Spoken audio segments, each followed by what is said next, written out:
Hi Ruby, how are you? मैं थोड़ा busy हूँ, बाद में बात करते हैं। Okay. Hi Amit, what's up buddy? I have to go. I'm really busy. See, everybody is busy here. But the real question is, are you productive? तो अगर आपको भी ऐसा लगता है कि आपके पास टाइम कम है लेकिन आपकी लाइफ बहुत बिजी है, तो आज की ये वीडियो इसी टॉपिक पर है, जहां पर हम देखेंगे कि 21 दिन के अंदर अपने माइंड को हैक करके एक बिजी लाइफ से एक प्रोडक्टिव लाइफ कैसे जिए। इसके लिए हम काफी सोर्सेज का सहारा लेंगे, इंक्लूडिंग सर जॉन हार्ग्रेव की book mind hacking, how to change your mind for good in 21 days से। So let's start. तो सबसे पहला स्टेप आता है एनालाइजिंग। अगस्त 3, 2012 में नासा के इंजीनियर्स को 7 मिनट के डर से गुजरना था, क्योंकि उस दिन एक रोबोटिक रोवर जिसका नाम क्यूरियोसिटी था, उसे मार्स प्लैनेट में लैंड करना था। इस प्रोजेक्ट में नासा ने $2.5 बिलियन स्पेंड करे थे। उस 7 मिनट में क्यूरियोसिटी रोवर को मार्स के एटमॉस्फेयर में 13,000 माइल्स पर आवर की स्पीड से डिक्रीज होके 0 माइल पर आवर की स्पीड पर आना था।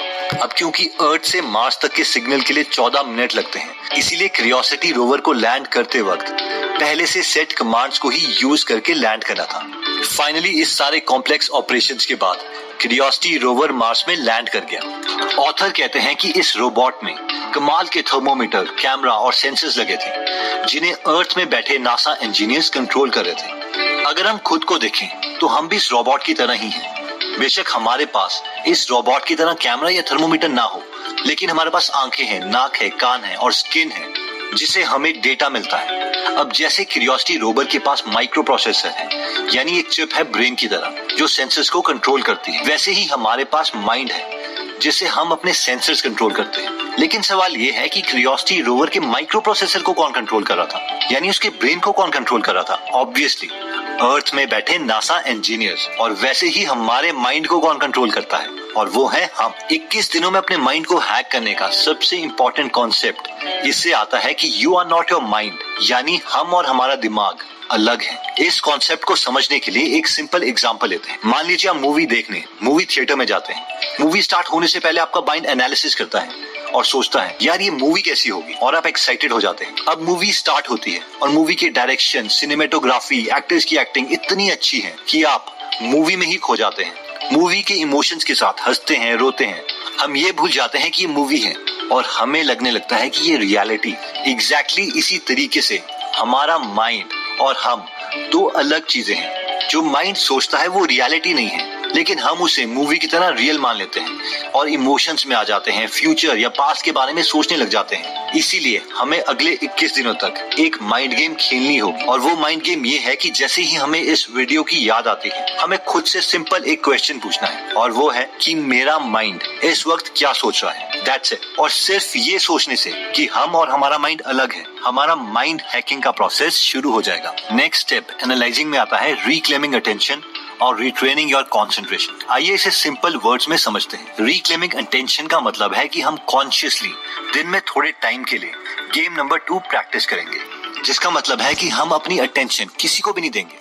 अब पूरी दुनिया में बड़े बड़े बिजनेसमैन हमारी अटेंशन के लिए काफी पैसे खर्चते हैं। कोई सिर्फ एक इंसान को कोलगेट की एड दिखाने के लिए 100 रुपए तक खर्च कर देता है, तो कोई सेंसोडाइन की एड दिखाने के लिए 200 रुपीज तक खर्चता है। अब ऑब्वियसली अगर एक इंसान को एक एड दिखाने के लिए हम इतने पैसे खर्च कर रहे हैं, तो कोई भी बिजनेसमैन एड तभी दिखाएगा जब उसे 100 रुपए की एड दिखा के कम से कम 150 रुपए का प्रॉफिट हो। और अब से जब भी हम किसी को अटेंशन देंगे, तो हमें इस तरीके से सोचना है कि हमने किसी को अपने पैसे दे दिए हैं। अगर हम कोलगेट की एड देखते हैं तो हमें ये सोचना है अरे यार मैंने किसी को 100 रुपए दे दिए। सेंसोडाइन की एड देखते हैं तो हमें ये सोचना है कि हमने इन्हें 150 रुपए दे दिए।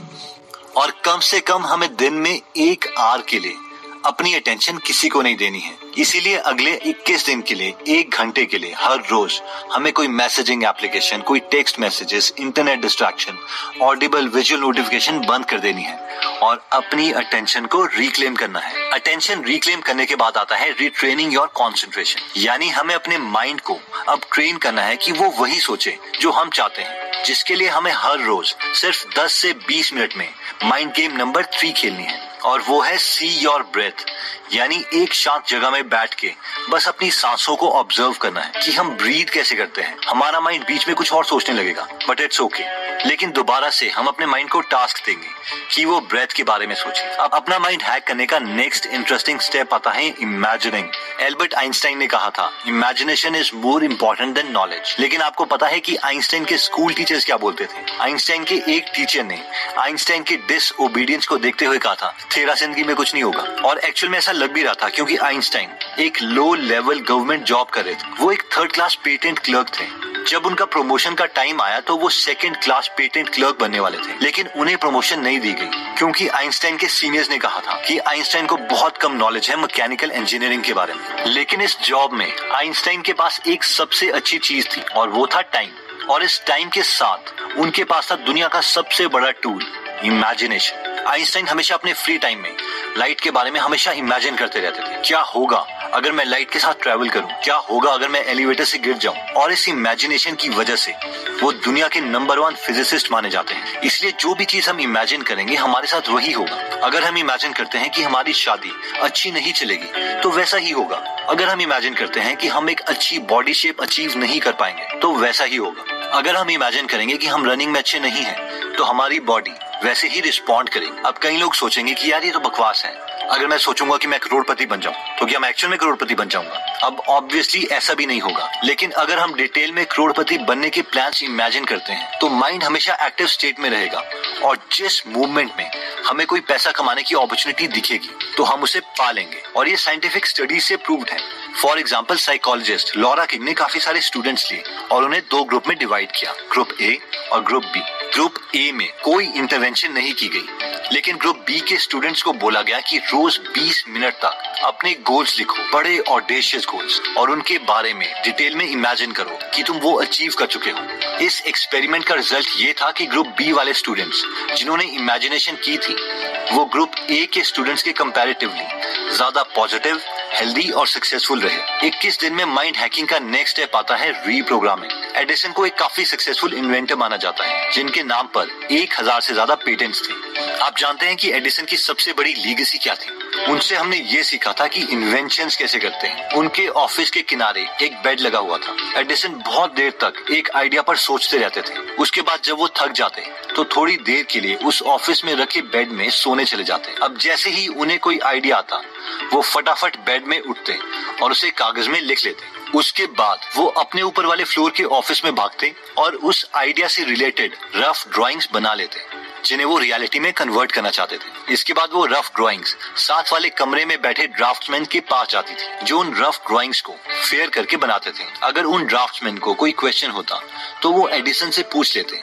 उसके बाद वो ड्राइंग्स मशीन हॉल में जाती, जहां पर उस ड्राइंग को रियलिटी में कन्वर्ट करने के लिए उस ड्राइंग के हर एक पार्ट को बनाया जाता, और फाइनली इन सब पार्ट को असेंबल करके पूरी मशीन तैयार होती थी।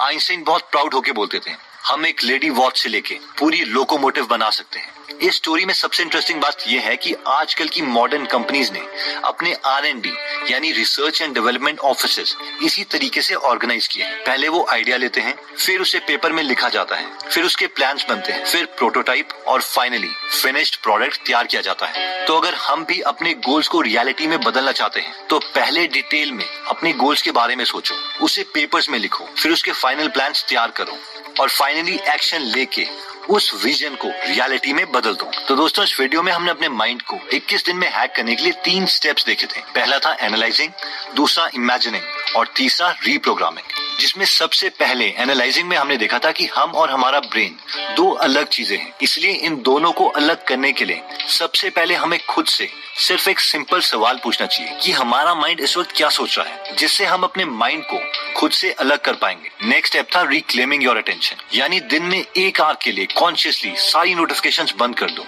और फाइनली था रीट्रेनिंग योर कंसंट्रेशन, जिसमें हमने देखा था कि अपनी ब्रेथ पर फोकस करने की माइंड गेम खेलो, ताकि हम अपने माइंड को ट्रेन कर सके कि उसे वही सोचना है जो हम चाहते हैं, ना कि जो वो चाहता है। नेक्स्ट स्टेप था इमेजिनिंग, जिसमें हमने देखा था कि हमें कॉन्शियसली डिटेल में वो चीजें इमेजिन करनी है जो हम बनना चाहते हैं। और थर्ड स्टेप था रीप्रोग्रामिंग, जिसमें हमने देखा था कि अपने गोल्स पाने के लिए पहले किसी चीज पर कंसंट्रेट करो, फिर उस प्लान को रफ पेपर में लिख लो, फिर उसके बाद फाइनल टेंटेटिव प्लान्स बनाओ, और फाइनली एक्शन लेना है ताकि हम अपनी विजन को रियलिटी में कन्वर्ट कर सके। दोस्तों, अपने माइंड को पॉजिटिवली प्रोग्राम करने के लिए एक और बेस्ट मेथड है, और ये है कि हम इस नेगेटिव सोसाइटी में अपने लिए एक ऐसा एनवायरनमेंट क्रिएट करें जिससे हम हमेशा पॉजिटिव आइडियाज अपने माइंड में डालते रहें। अब ऑब्वियसली सवाल ये आता है कि ये हम करेंगे कैसे, क्योंकि कोई ना कोई हर रोज हमारे माइंड में नेगेटिव चीजें डालता ही रहता है। तो इसके लिए हम रेकमेंड करेंगे कि आप बुक्स पढ़ो।